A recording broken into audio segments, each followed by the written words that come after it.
তো গত ক্লাসে আমরা কি বলছি 9.1 এর যে সূত্রগুলো ছিল সেগুলো পড়লাম, ঠিক আছে। তো তো এই সূত্রগুলোর আন্ডারে আমরা কিছু প্রবলেম সলভ করব। এই কোন কোন সূত্র? এই যে সাইন সমান লম্ব বাই অতিভুজ, ট্যান সমান হচ্ছে লম্ব বাই ভূমি, এই সূত্রগুলো ইউজ করে আর কি। তো এটার উপরে একটা কি প্রবলেম, এটা দেখি 9.1 এর 4 নম্বর প্রশ্নটা।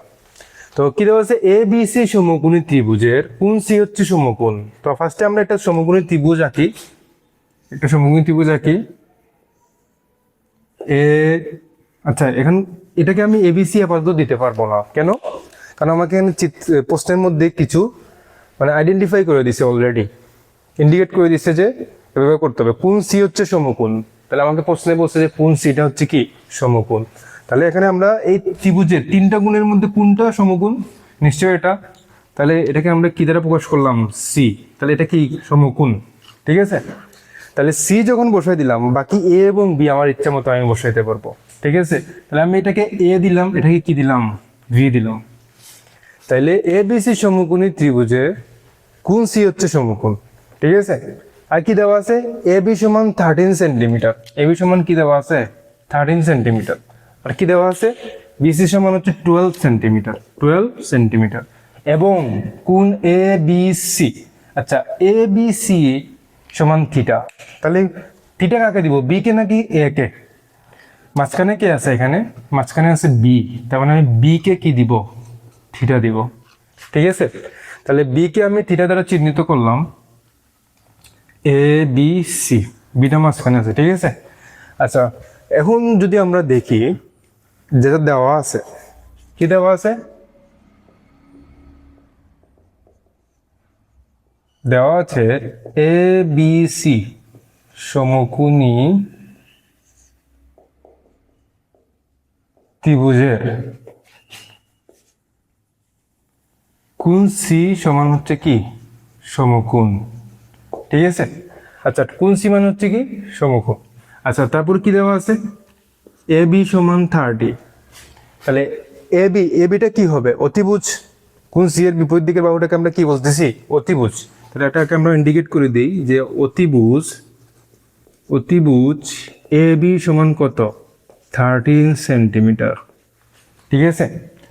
তারপরে কি দেওয়া আছে? কোণ এ বি সি সমান কি দেওয়া আছে? থিটা। তাহলে থিটা হলে এটাকে আমরা কি বলতেছি? ভূমি বলতেছি না? কোণের সাথে লাগানো বাহুটাকে আমরা কি বলতেছি? ভূমি। তাহলে ভূমি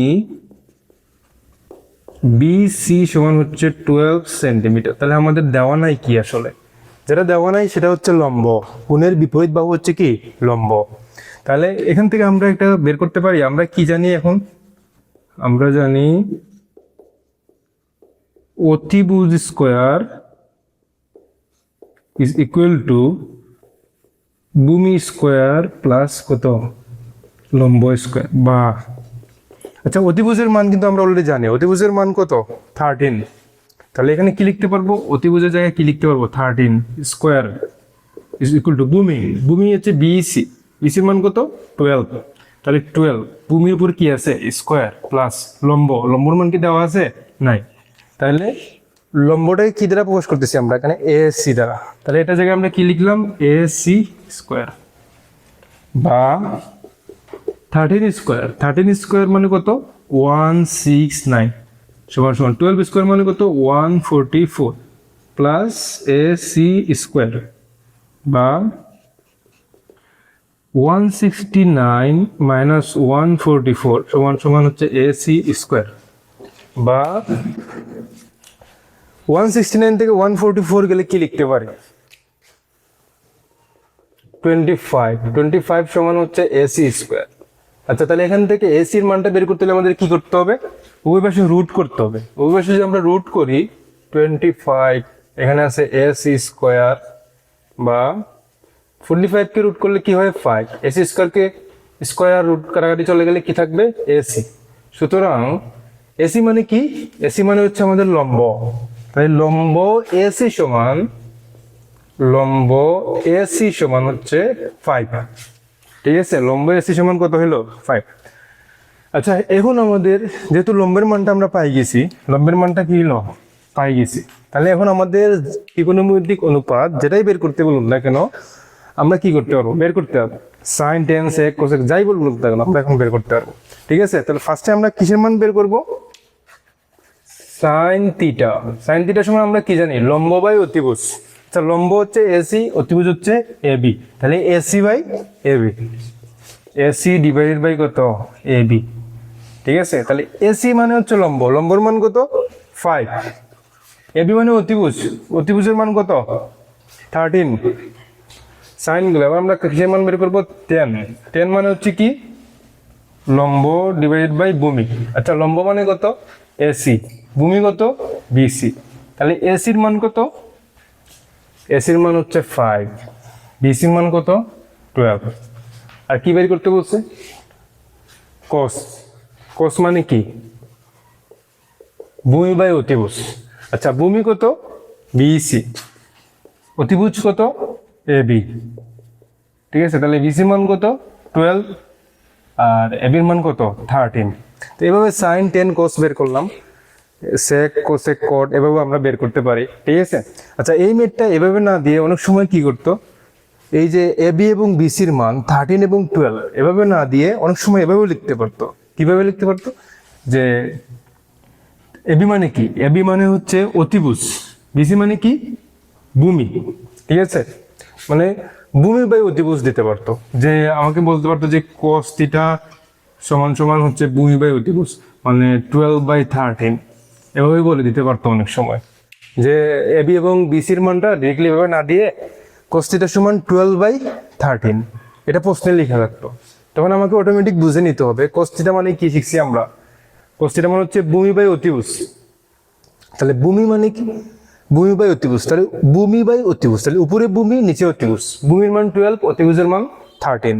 ভূমির মান 12, অতিভুজের মান 13, মানে এভাবেও দিতে পারতো। ঠিক আছে, তাহলে এই ম্যাথটা আমরা শিখবো। নেক্সটে আমরা অন্য এই বিপরীত সূত্র দিয়ে কিছু ম্যাথ পড়বো। ঠিক আছে, আচ্ছা তাহলে এখন আমরা বিপরীত যে সূত্রগুলো শিখছিলাম, মানে কি সাইন থিটা সমান 1/cosec থিটা, টেন থিটা সমান 1/cot থিটা, এই সূত্রগুলো ইউজ করে আমাদের কিছু ম্যাথ আছে কি বইয়ের 6 নম্বর এবং 7 নম্বর ম্যাথগুলো। ঠিক আছে, তো এগুলোর মধ্যে আমি দুইটা ম্যাথ দেখাচ্ছি। প্রথমে 6 নম্বরটা দেখি। 6 ক নম্বরে কি বলছে? প্রমাণ করো যে 1/sec square plus 1/cosec square সমান সমান হচ্ছে 1। ঠিক আছে, আচ্ছা তাহলে আমরা লেফট হ্যান্ড সাইড নিয়ে যদি কাজ করি, ফার্স্টে আমরা আনসারটা করতেছি এখন। ঠিক আছে, লেফট হ্যান্ড সাইড কি 1/sec স্কোয়ার এ প্লাস 1/cosec স্কোয়ার এ, এটা চলে লেফট হ্যান্ড সাইড। আচ্ছা আমরা এখানে পড়ছিলাম না ফার্স্ট ক্লাসে যে সূত্রগুলা, যে 1/sec মানে কি? sec কার উল্টা? cos-এর উল্টা, মনে আছে? sec কার উল্টা? cos-এর উল্টা। তাহলে মানে sec সমান কি পড়ছিলাম? 1/cos theta. cos সমান কি পড়ছিলাম? 1/sec theta. তাহলে এখানে কি আছে? 1/sec, 1/sec, 1/sec মানে কি? cos। তাহলে 1/sec এর জায়গায় আমরা কি লিখবো? cos। আচ্ছা সেকের উপর স্কোয়ার আছে না, তাহলে এখানে cos-এর উপরে কি আসবে? স্কোয়ার আসবে। তাহলে 1/sec এর জায়গায় আমরা কি লিখতে পারি? cos square. একইভাবে 1/cosec স্কোয়ারে 1/cosec মানে কি ছিল? সাইনের উল্টা কে ছিল? 1/cosec, cosec এর উল্টা কে ছিল? 1/sin। ঠিক আছে, তাহলে এখানে কি আছে? 1/sin। তাহলে 1/cosec, 1/cosec এর জায়গায় আপনি কি লিখবো তাহলে? নিশ্চয়ই sin লিখবো। ঠিক আছে, তাহলে এটার জায়গায় আমরা কি লিখলাম? sin square. আচ্ছা স্কোয়ারের আমরা একটা সূত্র পড়ছিলাম না? স্কোয়ারের সূত্র কয়টা ছিল? 3টা। প্রথমটা ছিল sin square theta plus cos square theta সমান 1। পরটা কি ছিল? sec square theta minus tan square theta সমান 1। 3 নম্বরটা ছিল cosec square theta minus cot square theta সমান 1। তো এখানে কোনটা আসছে দেখো তো? sin square plus cos square সমান সমান 1, প্রথম সূত্রটা স্কোয়ারের, মনে আছে? তাহলে এই সূত্র যদি আমরা লিখি তাহলে এটা সমান সমান কি ছিল? 1। তাহলে আমাদের রাইট হ্যান্ড সাইডটা কি আসছে? আচ্ছা এগুলো ইজি ম্যাথ, এগুলো এমসিকিউ এর জন্য ইম্পর্টেন্ট, এমনি নরমালি আসবে না। ঠিক আছে, লেফট হ্যান্ড সাইডে আবার আমরা খ নাম্বারটা করি। খ নাম্বারে কি আছে? 1/cos স্কোয়ার এ মাইনাস 1/cot স্কোয়ার এ। আচ্ছা সেম ভাবে এই সেম ম্যাথ 1/cos মানে কি ছিল? sec, sec মানে 1/cos, cos মানে 1/sec, sec আর cos একটা উল্টা ছিল না? তাহলে 1/cos এর জায়গায় আমরা কি লিখতে পারি? sec স্কোয়ার এ মাইনাস 1/cot এর জায়গায় কি লিখতে পারি? tan এ। যেহেতু কোডের উপর স্কোয়ার আছে, এটার উপর স্কোয়ার আসবে। আচ্ছা, 2 নম্বর স্কোয়ারের সূত্রটা মনে আছে? sec square minus tan square সমান সমান 1। তাহলে এখানে same sec square minus tan square directly চলে আসছে না? তো এটা জায়গায় আমরা কি লিখতে পারবো? 1। তাহলে এটা আমাদের কি আসলো? রাইট হ্যান্ড সাইড, মানে এটা মিলে গেছে। ঠিক আছে, তাহলে 6 নম্বরের মেথগুলো এরকম। এবার আসলে 7 নম্বরের মেথগুলো দেখি, এটা একটু মনোযোগ দিতে হবে। আচ্ছা, এখানে দেখো sec এর নিচে কি আছে? cos আছে। ঠিক আছে, তো আমরা জানি sec এবং cos একটা একটার উল্টা। ঠিক আছে, sec আর cos একটা একটার কি উল্টা। তাহলে এখানে দেখো sec এর নিচে cos আছে। আচ্ছা, এটাকে আমরা চাইলে এভাবে লিখতে পারি না? sec a into 1/cos a। ঠিক আছে, তাহলে 1/cos a। আচ্ছা দেখো, sec কিন্তু উপরে, এটার নিচে আমরা মনে মনে 1 চিন্তা করতে পারি আপাতত। ঠিক আছে, তাহলে sec এর সাথে 1 গুণ দিলে sec, cos এর সাথে 1 গুণ দিলে cos নিচে রাখতেছে। তার মানে আমাদের কি দাঁড়াইলো? sec ইন্টু 1/cos, মানে একই কথা। এটা মানে কি? একই কথা। ঠিক আছে, তাই একইভাবে এটাকে সেম ভাবে লিখতে পারি না আমরা? ঠিক আছে, এটাকে কি লিখতে পারি? 10a ইন্টু 1 কত cot a। এটা আমরা লেফট হ্যান্ড সাইড হিসেবে কাজ করতেছি, এটা মনে করো 1 আনতে হবে। আচ্ছা, 1/cot সেম ভাবে লিখছি আমরা। ঠিক আছে, আচ্ছা এখন এখানে দেখো 1/cos এটা উল্টা অবস্থায় আছে না? তো 1/cos এটা মানে কি? sec। তাহলে 1/cos এর জায়গায় আমরা কি লিখতে পারি? sec। অলরেডি এই secটা আছে। 1/cos এর জায়গায় আমরা কি লিখতে পারি? sec a মাইনাস এখানে কি আছে? tan a। 1/cot এর জায়গায় আমরা কি লিখতে পারি? tan a। 1/cot মানে কি? tan। ঠিক আছে, আচ্ছা দেখো sec আর sec গুণ দিলে নিশ্চয়ই কি হবে? sec স্কোয়ারে। এ আর এ গুণ দিলে যেভাবে a স্কোয়ার হয়, sec আর sec গুণ দিলে sec স্কোয়ার হয়। বুঝে গেছে? আচ্ছা, এখানে আবার এর উপর স্কোয়ার পড়বে না, কারণ এ হচ্ছে থিটার জায়গায় আছে, কোণের উপর কখনো স্কোয়ার পড়ে না। বুঝে গেছে? তার মানে তুমি এখান থেকে একটা জিনিস শিখতে পারো, সেটা কি? sec স্কোয়ার থিটা আর sec থিটা ফুল স্কোয়ার, এই দুইটা জিনিস কিন্তু একই কথা। বুঝে গেছে? কখনো থিটার উপর স্কোয়ার পড়বে না। তাহলে sec স্কোয়ারে মাইনাস 10 আর 10 গুণ দিলে কি হবে? 10 স্কোয়ারে। আচ্ছা, তাহলে sec স্কোয়ারে মাইনাস 10 স্কোয়ারে, এটা আমরা পড়ছিলাম না? এই মেথের ক্ষেত্রেও দেখো sec স্কোয়ারে মাইনাস 10 স্কোয়ারে সমান সমান কি ছিল? 1 স্কোয়ারের 2 নম্বর সূত্রটা। তাহলে এখানে sec স্কোয়ারে মাইনাস 10 স্কোয়ার, এটা জায়গায় আমরা কি লিখতে পারি? 1। তাহলে আমার এখানে 1 প্রমাণ করতে বলছিল না? এটা কিন্তু আমার রাইট হ্যান্ড সাইড ছিল, এটা আমাদের কি ছিল? Left hand side. তার মানে আমাদের 7-এর খ নম্বর মেথটা করলাম, 7-এর ক নম্বরটাও আমাদের সেম মেথ। ঠিক আছে, তো 7-এর গ নম্বর মেথটা এটা কিন্তু একটু ডিফারেন্ট টাইপসের। ঠিক আছে, তো এগুলো নিয়ে আমি নেক্সট একটা ভিডিও বানাবো এবং এটা নিয়ে একটু টেকনিক শিখিয়ে দেবো, যেটা কিভাবে করতে হবে। আমার ত্রিকোণমিতি কিছু টেকনিক আছে, এগুলো আমি নেক্সট ক্লাসে শুরুতেই বলে দিব, যে বাকি মেথগুলো আমরা কোন টেকনিকে করব। এগুলো তো নর্মালি ছিল যে সূত্র অ্যাপ্লাই করছি, শেষ, অটো মিলে গেছে। কিন্তু বাকিগুলোর ক্ষেত্রে আমাদেরকে কি করতে হবে? একটা টেকনিক ফলো করতে হবে। তো আমাদের ক্লাস 2 এখানে শেষ হবে। আজকের মতো আল্লাহ হাফেজ।